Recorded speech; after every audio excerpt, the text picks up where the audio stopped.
Hey, what's going on guys, my name is Proto, and as promised I've put together a console killer PC for anybody looking to get into PC gaming on the console budget. So before we start, it's good to know what a console killer is. So for me, a console killer is a PC around about the same price point as a console that outperforms it.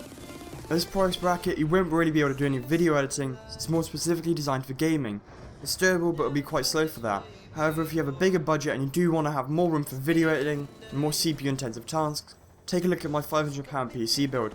This build is excellent for gaming though, based on the price bracket, and gives better performance in game than its counterparts, the Xbox One and PS4.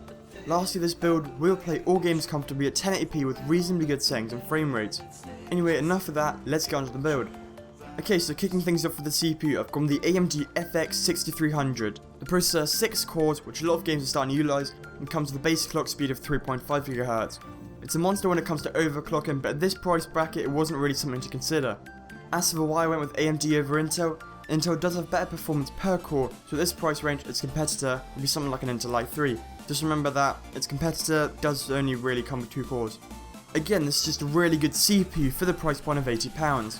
The CPU on the PS4 is a 1.6 GHz 8-core APU, meaning that also handles the graphics, but this won't bottleneck the graphics card that we've put in our build, and also saves you £50 by not having to go with the FX-8350. Also, before I confuse you guys even more, the Jaguar architecture, which is in the chip in the PS4, is more comparable to a really fast smartphone and not a pile driver which you see in many PCs.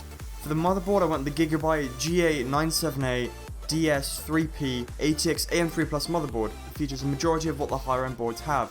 Just for clarification, if you didn't know, the motherboards don't boost FPS, so by going with this over a sub £100 motherboard, you won't notice any difference. This board does have 4 memory slots and supports up to 32 gigs of RAM, even though 16 gigs is more than enough for gaming.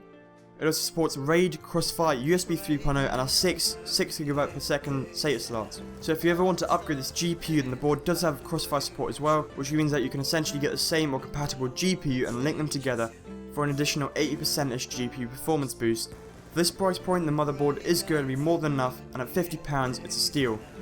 In terms of memory, I want the Kingston Black Series 8GB DDR3 1866 memory. This memory does come in the form of 2 4GB sticks, and it's actually what we want for dual channel memory. This memory is clocked at 1866 MHz, and plus 8GB is enough for running games. Also, for £39 it was a really solid deal, and the price has dropped in the last few weeks by about a tenner. Not that that's much really, but it's still good for a budget build like this. The motherboard does also have 4 RAM slots, so the option to upgrade is available in the future if you decide to do so.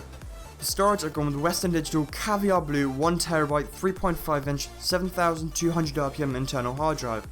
This is everyone's first choice for a 1TB hard drive, and also has the same capacity as a PS4. The hard drive is pretty cheap at £40 and comes with a terabyte of storage. For most people, this will be enough for games, programs and general files. Later on you could upgrade to an SSD, but this price point it isn't really viable at all. Okay, so for the main part of this build I've gone with a GPU that's got better performance than the APU and the current gen consoles. If you were to take the graphics performance and compare it to a video card, you probably end up with something like a Radeon HD 7850. In this build we've gone with the R9 which is basically a rebranded 7870. So as you can see, it's a little bit more powerful than the one in the PS4.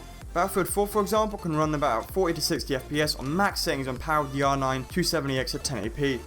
Just remember that at 60 FPS the PS4 runs this game at a resolution of 900p and the Xbox One at 720p, so this is quite a bit better.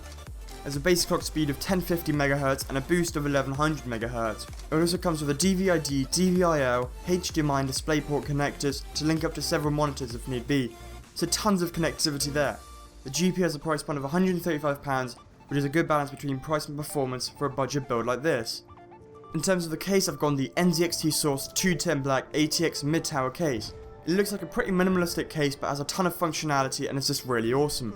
There's space for cable management, so those cables can be hidden as well, and comes with one rear 120mm fan and has room for more than enough hard drives. Besides that, there's 3 external bays if you want to put something like a DVD drive or some other things in there. That's nasty. For the price point of £25, nothing to complain here. Lastly, we've got a power supply. I've chosen to go with the EVGA 500W 80+ certified ATX power supply. This PSU does only cost £33, but it's made by one of the leading PSU manufacturers. Now because this is a 500W and our system uses about 374 watts, this will be more than enough. But not really if you want to run a Crossfire configuration. In a budget build like this, it's cheap and will get the job done. So that's it guys, thanks for watching. Hope you have enjoyed and learned something new. If you liked this video and found it helpful, give it a like, and if you disliked it, give it a dislike.